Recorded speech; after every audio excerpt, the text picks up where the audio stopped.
What is up, guys? It is Quinn here, and in this video, I'm going to be going through my Week 10 start sits at the tight end position, talking about every single starting tight end, and then talking about whether or not they're a start, sit, or a fringe option here in Week 10. If you guys enjoy the content, hit the like button, subscribe to the channel. If you guys have any fantasy questions, you drop them down below. I'll be getting back to every single person. But let's just jump right into the first matchup of the week. We have Thursday Night Football between the Falcons and the Panthers. Starting off here with the Falcons, I have Kyle Pitts as a fringe option. I think heading into his Week 9 game, people were pretty optimistic. He was coming off of the big game against the Panthers, who is actually playing here again this week. But then he kind of face plants again. Once again, it's not his fault. I actually think he had the most air yards of any tight end, of the entire season. So the opportunities were there. Mariota missed them on like a wide open deep pass, would have been like a huge touchdown. So once again, it's not a Kyle Pitts issue, but I feel like we're at the point where it's like, are we going to keep,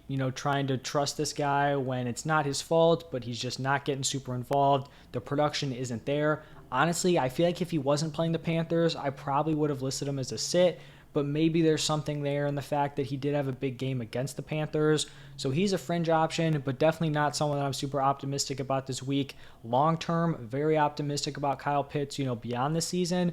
But for this season, it kind of just seems like it is what it is. On the other side with the Panthers, don't really love what they have going on here at the tight end position for fantasy. So going to be sitting Tommy Tremble. Then moving over to Sunday, we have the Seahawks taking on the Buccaneers. For the Seahawks, we have Noah Fant coming off of a solid game, but this is still a pretty decent split between Noah Fant and Will Dissly. I'd like to see Noah Fant continue to eat into the opportunities, but at this point, I don't think he's someone who's going to be startable for fantasy. On the other side with the Buccaneers, I have Cade Otton here as a fringe play. I think for as long as Cam Brate is out, Cade Otton will be able to fall into this tight end 13 to 17 area. He had an 88% raw participation this past week, had his first kind of breakout game, 5 receptions, 68 yards. He had that game-winning touchdown, and then he's just, been consistently involved when Cam Brate has been out. So the last 3 weeks, 5 targets, 6 targets. It's nothing crazy, but at the tight end position, if your starter's on bye and you're able to get that off the waiver wire, you're just going to have to take it and kind of run with it.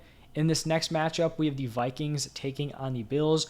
And I believe I listed Hockenson as a fringe play last week, not due to the fact that I didn't like him on the Vikings or think he was going to be a solid producer moving forward. I just didn't know how involved he would be in his first week. He wasn't even with the team for a full 7 days before their Week 9 game. But he comes out, has a huge role, 86% raw participation, 9 targets, 9 receptions for 70 yards. That's what he did, with very little prep time in this offense.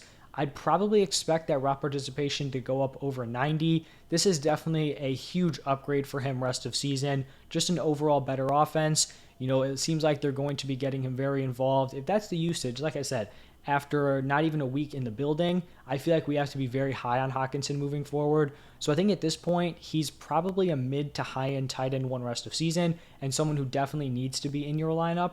On the other side with the Bills, Dawson Knox, just not much going on here. He is going to be a sit. In the Lions-Bears matchup, I have Brock Wright, the guy who's going to be replacing TJ Hockenson.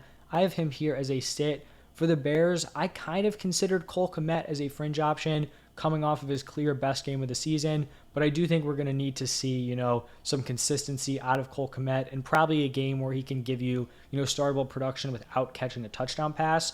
So Kmet is going to be a sit this week. We'll see if he can, kind of turn it around moving forward or keep it rolling from his Week 9 game. Then we have the Jaguars taking on the Chiefs. And when I looked at the raw participation for the Jaguars, I was pretty disappointed when I saw Evan Ingram because he was sitting there, somewhere around the 50% number. That's obviously not going to be good for Evan Ingram, but then I found out he missed a chunk of the game with a back injury. And so, that was the issue with the raw participation. That has been his appeal. He's been a guy who's, been in there on 80+% of the routes, and that's how he was, giving you fringe tight end one production. So this is going to be an injury we have to monitor. If he's going to be limited, he's definitely not startable, but if he's, back a little banged up, I do think he can still be a fringe play.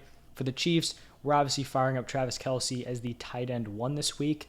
Then we have the Browns taking on the Dolphins, and we may actually see David Njoku return this week. Definitely seems like it was on the lower end of the return timetable, but he did practice on Monday, so good news there. If he plays, I think he's going to be a very strong start. We can't forget he was the tight end 8 in points per game so far this season, and that's with only 1 touchdown in 7 games. So he's been a mid-tier tight end 1 while being unlucky in the touchdown department. If he's back, fire him up, unless we're hearing he's going to be limited. On the other side with the Dolphins, unfortunately, we had a little stretch there where Gesicki was looking like a viable play. The route participation was up. It has fallen back down for Mr. Mike Gesicki, so he is going to be a sit. Then this next matchup, Texans Giants, just nothing going on here at the tight end position. Sitting O.J. Howard, sitting Tanner Hudson. Then we have the Saints taking on the Steelers. For the Saints, I think we can play Taysom Hill as a fringe option. He's going to have his big games. He's going to have his down games. I think this matchup probably favors Taysom Hill. He's not going to be giving you, a ton of work in games where they're losing or behind early on like we saw on, Monday Night Football. Against the Steelers, this is probably going to be a gross game script, a grimy, low-scoring-ish game. So I think that does favor Taysom Hill. We've seen Jawan Johnson have some decent games here and there. He's still not someone I want to be starting in my lineup. On the other side with the Steelers, we've seen Pat Freiermuth be a very consistent week-to-week play. Hasn't even really gotten to the end zone a ton. I think he has 1 touchdown on the season, but has still been a very strong start, so he is going to be a start this week. Then we have the Broncos taking on the Titans. I talked about Greg Dulcich in the waiver wire video. Basically, I was saying that Greg Dulcich is not a guy who's like a fringe start tight end, someone you drop when he's on bye. I think Greg Dulcich is a locked-in top 10 tight end rest of season. I truly do believe that. We look at his involvement through 3 weeks. His raw participation is fantastic. He's given you 3 straight double-digit performances, only 1 touchdown in that stretch, so it's not like he's just gotten lucky in the touchdown department.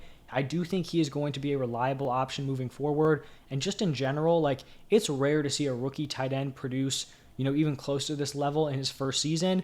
And it's even crazier when you consider the fact that he missed the first, 6 games of the season, comes in, and from, day 1 of him being active, he has a huge role. I think Greg Dulcich is someone who is still going to be undervalued, but is definitely a start this week. And then sitting Austin Hooper here for the Titans. Then we have the Colts taking on the Raiders. For the Colts, they're running a tight end by committee here. And none of these guys are going to be viable moving forward. So sitting Mo Alley-Cox, who's getting the most snaps out of their tight ends. Now for the Raiders, I will continue to list Darren Waller as a start until he comes back and actually plays.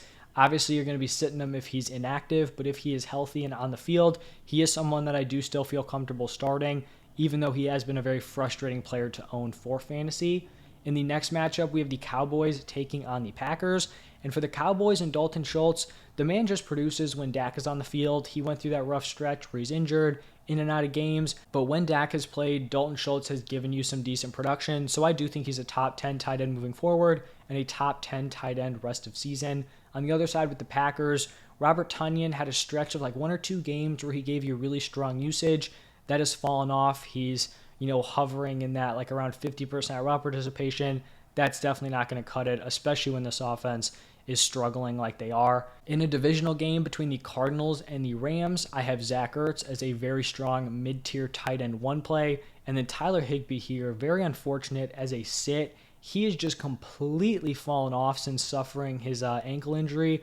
He went from a very reliable, arguably a high-end tight end 1 week to week, to just having his value absolutely tank. Through the first 5 games of the season, he was averaging 9.6 targets per game.